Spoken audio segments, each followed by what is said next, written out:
ሰላም እንዴት ናችሁ? እንኳን ወደዚህ ቻናል በሰላም መጣችሁ። አዲሶች ከሆናችሁ ሰብስክራይብ ማድረጋችሁን አትርሱ።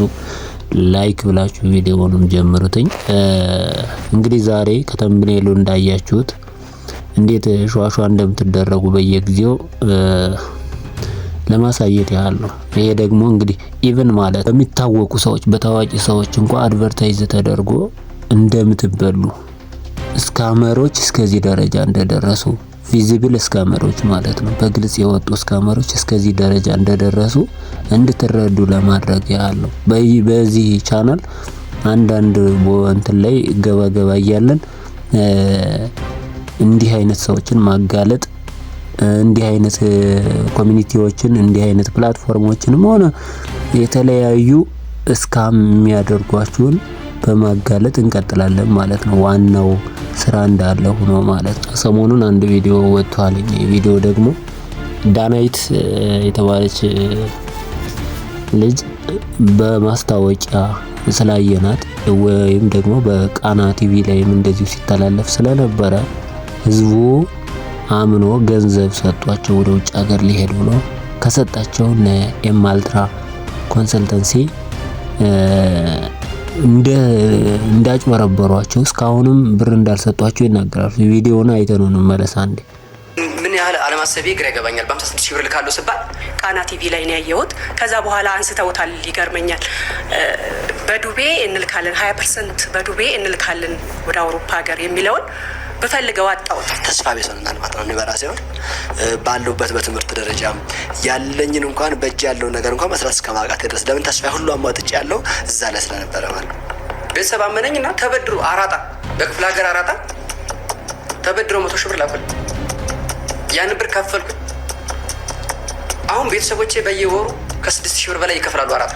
እኔ እንደውም በአንዴ ነው የከፈልኩት። ምክንያቱም ዳይናይት አስተዋውቃ እንዴት ነው ቃና ቲቪ ላይ ተነግሮ እንዴት ልጠርጥር ብር እስከሚቀበሉን ድረስ ያለው እንክብካቤ በምንወጣበት ሰዓት መስተንግዷቸው በጣም የተለየ ነበር። አፈቀላጤ የሆነ ማለት ነው። በወቅቱ እናንተን ለመጉዳት ወይም ደግሞ ቤተሰቦቻችሁን ተበድራችሁ አምጥታችሁ እኛ ደግሞ እዚህ ካንስል ልናደርግባችሁ ወይም ልንዘርፋችሁ አናስብም፣ አይምሯችን አያስብ የሚለው ትልቅ በቃ የሆነ ወንድማዊ ንግግሮችን ስለተናገሩ በእውነት በቃ እኒማ ታማኞቻችሁ በጣም የምንወዳችሁ ናቸው። አልፎም ደግሞ በአርቲስቶቻችን በምንወዳቸው አርቲስቶቻችን በኩል ሚዲያ ላይ ስለተገለጠ በጣም እናምናቸዋለን። የአርቲስቶቹን ታዋቂነት እነሱ ያው ስራቸውን ነው የሚሰሩት፣ ግን የእነሱን ታዋቂነት ተጠቅማ እኛን አጭበርብራናል። ይሄ ሁሉ ወጣቶች ከክፍለ ሀገር ነው በብዛት የመጡት እና የተሸወዱት እንዴት አልቀረ ሽሮ አልቀረ ድርቆሽ አልቀረ በቃ ልንሄድ ነው ተብሎ ተዘጋጀን። መጨረሻ ላይ ቪዛ አላወጣውኝም ማለት በዚህ በኤማልትራ ቪዛ ኮንሰልታንሲ ምክንያት የደረሰው ጉዳት ሀገራዊ ጉዳት እንደሆነ ተረድቶልን ለሚመለከታቸው አካላት እንዲያቀርቡልን ነው። የቤተሰብ ቤት አዝዤ ነው እንትን ያልኩት። በእኔ ስም የሆነ ቤተሰብ አያውቅም። እኔ በአጠቃላይ 207,530 ብር ነው የከፈልኩት። ከዛ በላይ ደግሞ ያ ሲደመር ለኮቴ ለኢንሹራንስ ለሜዲካል ያለችን። እሺ እንዳያችሁት ነው። አሁን እንግዲህ የተለቀቀው ትናንት 13 ሰዓት ምናምን ሆኖታል። አሁን እንግዲህ ይሄ ማለት ከአንድ ቀን በፊት ነው፣ ግን ህዝቡ ስለማያይ ነው እንጂ ከዚህ በፊት በጣም በተደጋጋሚ እንደዚህ እያጭበረበሩ ነበረ። እና አንዳንዴ እናንተ ይታወቃሉ ብላችሁ እንትን የምትሏቸው ሰዎች የሚያስተዋውቁ ሰዎች ይዋጡ ነው እንዳትበሉ። ከ4 አመት ምናምን በፊት መሰለኝ ኢቢሲ ወይም ኢቲቪ አንድ ልጅ አቅርቦ ነበረ እዚህ ጋር የቤተሰቦቻቸውን ህይወት ለማቃናት ነው። ለዚህ ደግሞ አዲስ አበባ ውስጥ ከሚገኝ የጉዞ ሰነድ አመቻቻለሁ ካለ ድርጅት ጋር ውል ተፈራርመው የሰነቁትን ተስፋ እውን ለማድረግ የጠየቁትን ሁሉ በመክፈል ሂደቱን ይጀምራሉ። ካናዳ በስራ ቪዛ እንልካለን ማክሲመም ከ6 እስከ 7 ወር ነው የሚፈጀው ብለው በቃ ማለት እርግጠኛ ነበሩ። ምን ያክል እርግጠኛ እንደሆኑ ስጠይቃቸው ከ99% ካንቺ ካልሆነ ማለት አንቺ ሄደሽ ነገሮችን ካላበላሸሽ 100% እንትን ይላል። የሚሳካ ፕሮሰስ ነው። መጥቼ ያለውን ሁኔታ ኦሬዲ ብርም ከፈልኩኝ፣ ሁሉ ነገር አሟላውን፣ ውልም ወሰርኩ። ውልም ወሰርነ ከ3 ወር እስከ 6 ወር ባለው ቪዛ ይመጣላቸዋል። ያኔ ቀሪውን ብር ከፍላችሁ ትሄዳላችሁ ተብለን ነበር። በኢትዮ ኤርስ ኢንቨስትመንት ስር በነበረው ሩቢ ኮንሰልታንሲ ሶሉሽን ጋር በዋናነት በውጭ ሀገራት የስራና የትምህርት እድል ለማመቻቸት ሰነዶችን የማደራጀት አገልግሎት ተጠቃሚ ለመሆን ውል ተፈራርመው ሂደታቸውን የጀመሩ ቢሆንም በውሉ መሰረት ተቋሙ ሊፈጽምልን አልቻለም ሲሉ ቅሬታቸውን በመያዝ ወደ ፋና ብሮድካስቲንግ ኮርፖሬት በመምጣት አቅርበዋል። መጀመሪያ አጠቃላይ 270 ነበር የተባልነው ኢንግላንድ ለመሄድ። ያኔ ቅድመ ክፍያ 70 ሺህ ብር ነበረ። እንደ አጋጣሚ 50 ሺህ ብር ከፍዬ ቀሪውን ብር ቀጣይ ፕሮሰስ ላይ ኤምባሲ ስንገባ ወይም ደግሞ ወርክ ፐርሚት ሲመጣ ቀሪውን ብር ትከፍላላችሁ፣ ዘላስ የመጨረሻውን ክፍያ ደግሞ ቪዛ እጃችሁ ላይ ሲገባ ትከፍላላችሁ ነበር የተባልነው። ኦልሬዲ ቪዛም አልመጣልንም፣ ወርክ ፐርሚትም አልመጣም፣ ኤምባሲም ስላልደረስነ ቀሪውን ብር እንግዲህ ውይይት ይሄ ከስንት ዓመት መሰረት ከ2 ዓመት ይሄ ነገር የሆነው ከ2 ዓመት በፊት ነው። አሁን እንግዲህ ከ2 ዓመት በፊት ነበረ። ከ1 ዓመት በፊት ደግሞ ቀረቡትን ልጆች ስሟቸው ወደ ውጭ ሀገር በሚልክ ድርጅት ተጭበርብረናል ነው ወደኛ ያመጣችሁና እስኪ ምንድን ነው የሆነው? ካንተ ልጀምር።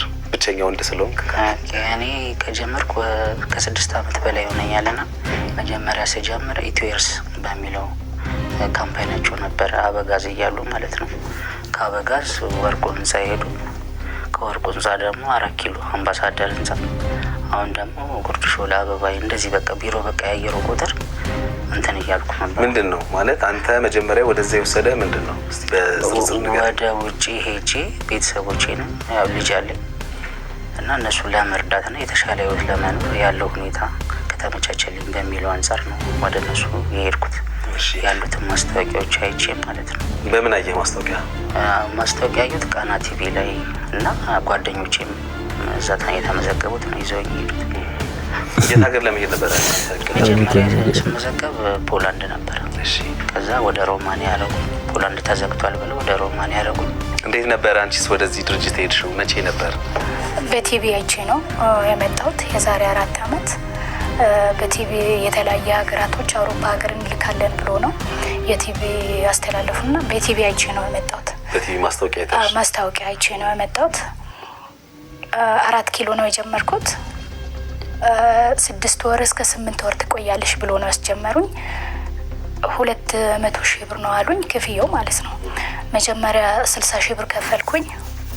የጀመርኩት ፖላንድ ነው፣ ተዘግቷል ተባለ። ጀርመን ትሄጃለሽ አሉ እና ሙሉ ክፍያና 3 ወር ይቆያል አሉኝ። የጀርመኑ ማለት ነው። 3 ወር ትጠብቂያለሽ አለሽ ብዬ 200 ሺህ ብር ከፈልኩኝ። ጀርመኑ የወርክ ፐርሚት መጥቷል አሉኝ። ክፍለ ሀገር ነበርኩኝ። 650 ኪሎ ሜትር አቋርጬ መጣሁኝ። ወርክ ፐርሚቱን ነኛ ይሄ ቼክ አድርጌ አሉኝ። መጣሁኝና ስመጣ ወርክ ፐርሚቱን አየሁ። ግን የመጣ ወርክ ፐርሚቱ ፖርጅት ነው። ከዛ በቃ የዛሬ 15 ቀን ኤምባሲ ትገባያለሽ አሉ። ስንጠብቅ የለም። እሺ አንቺስ እንዴት ነበር ወደዚህ ድርጅት ሄድሽው? እኔ ወደዚህ ድርጅት የመጣሁት አንድ ዘመድ ነበረኝ እና በሱ አማካኝነት ነው። ከዚህ በፊት የእሱ የሚያውቃቸው ሰዎች ወደ ውጭ ሀገር ልካለች ፖላንድ የሚባል እና የተመዘገብኩት አበጋዝ ህንፃ ላይ ነበረ። ያኔ ሲጀምር 10 የት ነበር አበጋዝ ህንፃ? ወርቁ ህንፃ ፊት ለፊት። ያኔ 15 ሺህ ብር ነበር ፖላንድ የነበረው። ከዛ እየጠበቅን ነበር። ከ6 ወር ነበር የሚለው። በማል ኮቪድ ገባ፣ ነገሮች እንትን አሉ። ከዛ ወደ ጀርመን ትሄዳላችሁ አለችን። ከዛ ያን ቢሮ ለቃ ወደ 4 ኪሎ መጣች። ከዛ ጀርመን 150 ሺህ ጨምሮ አለች። ከዛ ተዋዋልን፣ 150 ሺህ ጨመር። ብንጠብቅ ፐርሚት መጥቷል አለችን። ብናይ ምንም ነገር የለም። ፐርሚቱን አሳየን፣ የለም። እናንሳው ስልክ ማንሳት አይቻልም፣ ብቻ ወደ ጀርመን ትሄዳላችሁ ነው የምትለው። ከዛ አንዳንድ ልጆች በአጋጣሚ ፐርሚቱን አንስተው ነበረ። ፌክ ነው፣ ምንም አይነት ነገር የለም አሉ። ያ ነገር ተረጋገጠ። ከዛ ቀጥላ ወደ ሮማኒያ ትሄዳላችሁ አለችን። ሮማኒያ ከ6 ወር እስከ 4 ወር በመሀል ሄዱ ልጆች ነበሩ ማስታወቂያ የሰራችባቸው። እኛም ያንን ተስፋ አድርገን ጠበቅን። 120 ሺህ ብር ጨምሩ አለችን። 120 ሺህ ብር ለምንድን ነው ስን፣ ምንም ሪጀክት የለም፣ ምንም አይነት ነገር የለም፣ ኤምባሲ አትገቡ፣ ማስመትቼ ነው ያመጣላችኋለሁ ብላ 120 ሺህ ብር አስጨመረችን። ጠበቅን፣ ምንም ነገር የለም። ምንድን ነው እኛ ቤተሰቦቻችን ብዙ ነገር ተጎርተው ነው ይህንን ብር ያመጡት፣ በነጻ አይደለም። በዛ ላይ 5 ዓመት ሆነ፣ ጊዜያችን አለ፣ እድሜያችን አለ። በቃ የወዴት ያንቺ ጉዳይ አልቋል አለችን። ከዛ በመሀል ፓስፖርት ኤክስ አረግ። በዚህ ጉዳይ ደግሞ ሌላ እንክርት ውስጥ ገባው። አጋጣሚ ኢሚግሬሽን በፓስፖርት ለማደስ አዛ ነበር ሁኔታው። ከዛ በቃ በግልሽ ይሄን ያህል ብር አውጭና አሳድሽ አለችኝ። ከራሴ 30 ሺህ ብር ከኔ 70 ሺህ ብር ጨምሬ ኤርጀንት እንዲታደስልሽ አለችኝ። ከዛ በዛ መንገድ ጨረስኩኝ። 1 ወር ከምናምን ሆነ። ምንድነው ጨርሻለሁ። ፓስፖርት ነው ያላክሽኝ ወይ የሆነ ነገር አላረግሽኝ? እድሜ ያለቀ እኮ ቤተሰብ ገና ዛሬ ነገ ከነገ ወዲያ ትሄጃለሽ እያለ እየጠበቀ ነው በተስፋ። ስለዚህ ምንድነው ስል በቃ ምንም ነገር የለም አለች። እህቶቻችሁ አሉ እዚህ የራሳችሁን ዜጋ እንድታጉላሉ እንደገና ደግሞ በቦዲጋርድ እንደፈለጋችሁ እንትምትሆኑ ምን ማን ናችሁ? ተመልከቱ፣ ይሁሉ የተበላ ህዝብ እንደኔ ይሄን ጥያቄ መመለስ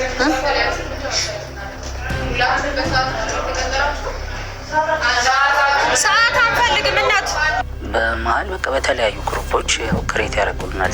ቴሌግራም ላይ ስታር ፋሚሊ፣ ሰርክል ፋሚሊ፣ የፖላንድም እንደዛ የሮማኒያም ካናዳም በቃ በየግሩፕ ነው የሚከፍሉት እና በቃ በመሀል የሚመጣው የሚያሳዩን ወረቀቶች ፌክ ናቸው። እንዳያችሁት ነው። ይሄ እንግዲህ ለሶስተኛ ጊዜ ሚዲያ የሚቀርብ ነው ማለት የተለያዩ ሰዎች እየተበሉ እንዳያችሁት ወደ ስንት ሰው ይሆናል? እኛው እዚህ ጋር ያየን ወደ 30 ሰው ምናምን ገደማ ከ200 ሺህ ብር በላይ እየተበላ ነው። ማንም ስላስተዋወቀ አትመኑ። በቃ ማንም ስላስተዋወቀ የሚዲያ ሰው ትልልቅ ቴሌቪዥን ጣቢያዎች እንዲሁም ትልልቅ የፊልም ኢንዱስትሪው ላይ ያሉ ሰዎች ተጽዕኖ ፈጣሪ የሆኑ ሰዎች ስላስተዋወቁ አትግቡ። እነዚህም ገንዘብ ነው የሚሰሩት፣ እነዛም ገንዘብ ነው የሚሰሩት። ሁለቱ ገንዘብ የሚሰሩ እነዚህ በአድቨርታይዝ ጥም ያሉ በማድረግ ገንዘብ በማግኘት ጥም ውስጥ ያሉ አርቲስቶች፣ እነዛኞች ደግሞ የምስኪን ህዝብን ማለት ነው የምስኪን ወጣት ገንዘብ በመብላትና በማጭበርበር ጥም ውስጥ ያሉ ሰዎች ናቸው። ሁለቶች ሲገናኙ ምንም ያለያያቸው ነገር የለም። የገንዘብ ፍላጎት የናጣቸው ሰዎች ናቸውና እነዚህ ሰዎች ከበሏችሁ በኋላ ዞር በሉ ይላሉ። አሁን ለነዚህ ልጆች አሁን ሁሉ ከዛሬ 2 አመት አንስቶ እንዳለ የተወሰነ ሪቪው አድርጋችኋል አይደለ?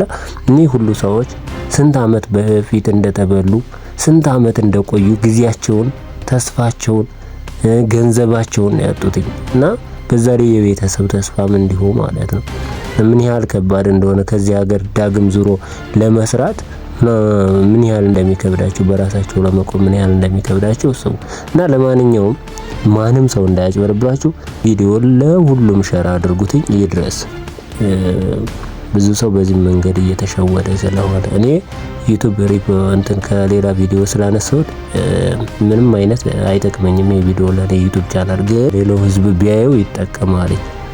ያ ማለት ኦሪጂናል ቪዲዮ ስላልሆነ እኔ አሁን የጫንኩትኝ እንትን አፕሎድ ያደረኩትኝ ዩቲዩብ ሊያስወርደው ይችላል። ስለዚህ ተውሎ ብላችሁ ሸር አድርጋችሁ በቴሌግራም ቢሆን እንትን ብላችሁ ለሌሎች ጓደኞቻችሁ አሳውቋቸው እንዳትበሉ። እናንተም ከዚህ ቀን ጀምራችሁ ንቁ። እንዲህ አይነት ማስታወቂያዎች ቲክቶክ ላይም ሌላ ቦታ ላይም ሲመጡባችሁ ብሎክ በማድረግ ለሌሎች ጓደኞቻችሁ ለሌላው ህዝብ ተተባበሩ እላለሁኝ። ሰላም ለእናንተ ይሁን። መልካም ጊዜ እመኛለሁ። ደህና ሁኑ።